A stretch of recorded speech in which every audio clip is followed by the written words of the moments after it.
Action.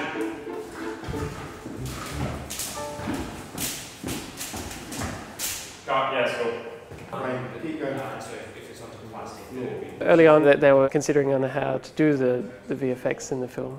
I think they briefly considered CG, but threw that out the window quickly because it would have been quite tricky and might not have looked as good as practical effects.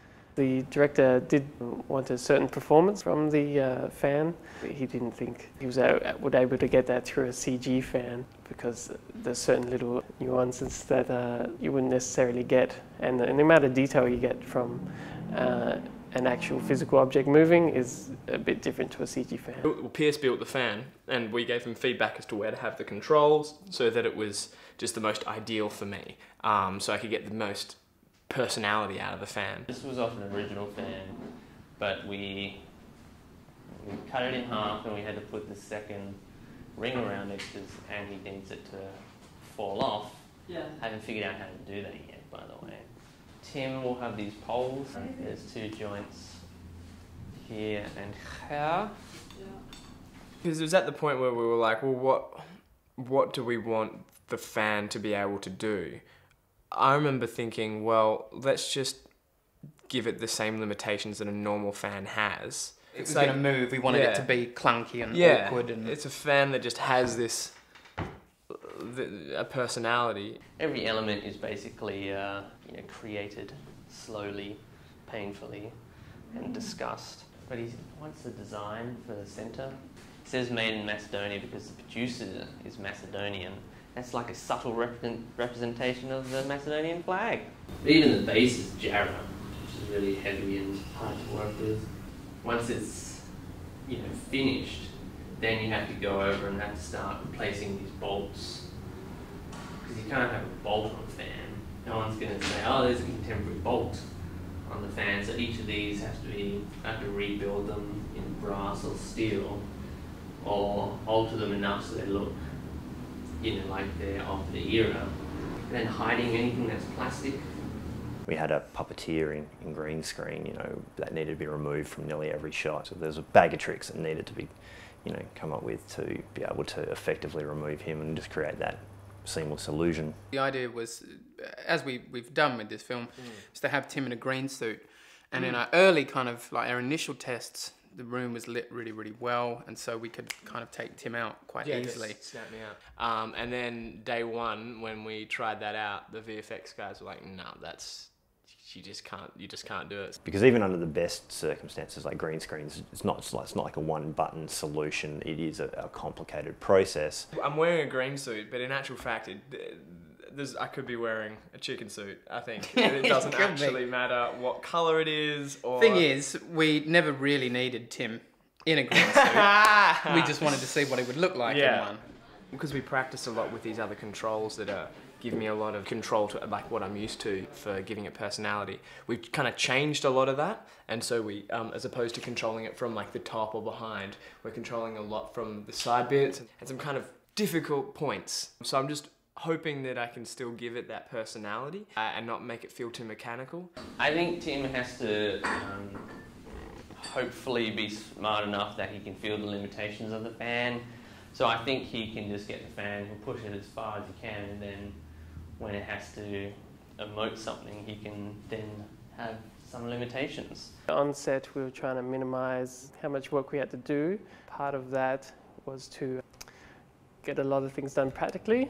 So if we could hide the puppetry in camera, then we would definitely do that. One of the things that sort of did come up was, how much was the puppeteer going to be behind certain parts of the fan, and the big trigger for us was, how much is he behind those moving blades and things like that.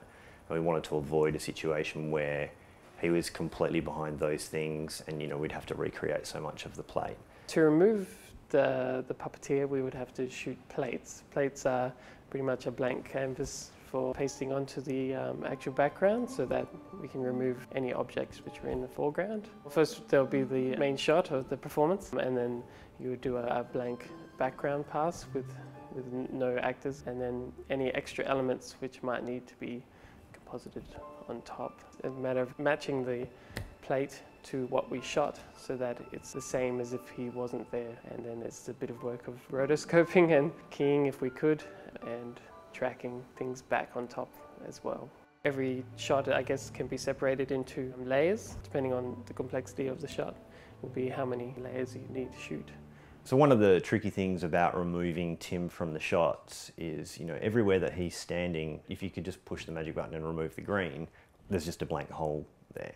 You have to recreate everything that's behind him. But when he's in front of things, other things that you want to keep, such as actors, making him be removed and replace a wall is one thing, but to replace parts of an actor that he's occluding is, another thing. Ben's actually standing there moving, doing things like turning off, lights and closing doors.